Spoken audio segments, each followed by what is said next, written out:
Hi there, my name is Brittany Lord and I'm the facilitator for the Remembering Our Babies therapy group. I hope you're doing so well.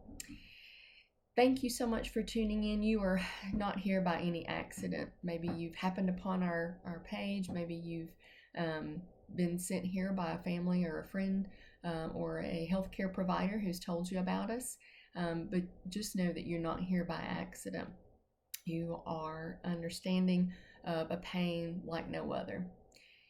If you have lost a child due to infant death, miscarriage, or struggle with the pain of infertility, this group is made for you. We want to come alongside you and help you with that grieving process. We're so excited to be able to offer 3 different ways that we're doing that.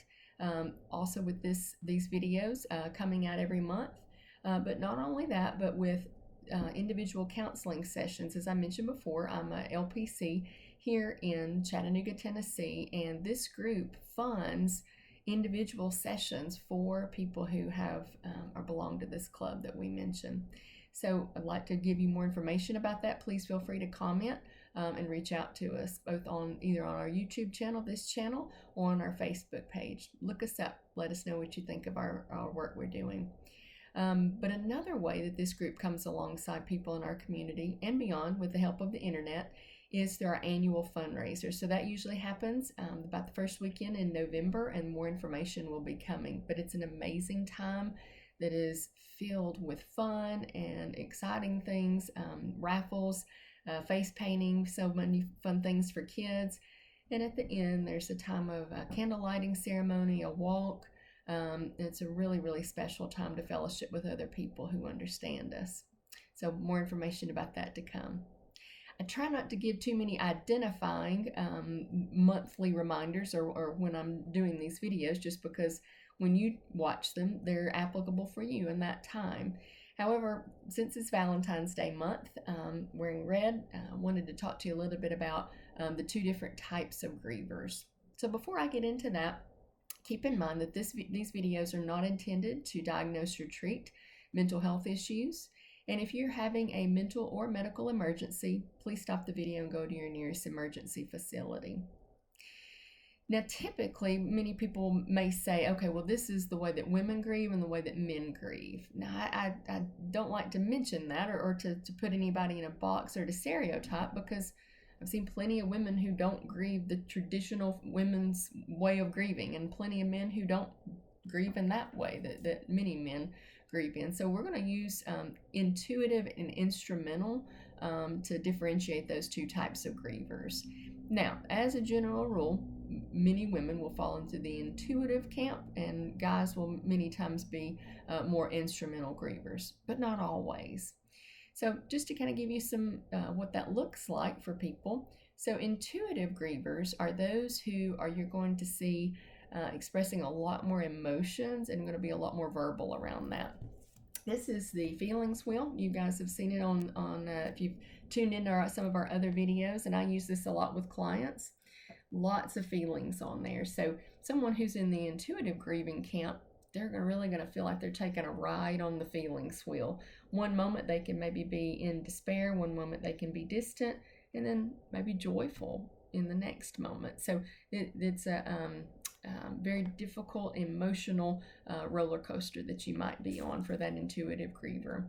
That can also look like you're really drawing on your support system, talking a lot to family and friends, processing all these feelings, processing what's happened to you in your timeline.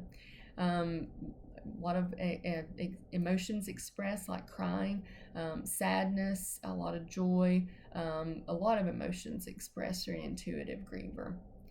It seems as though this may be the more than normal or more acceptable way of grieving, especially for women, but that's not always the case.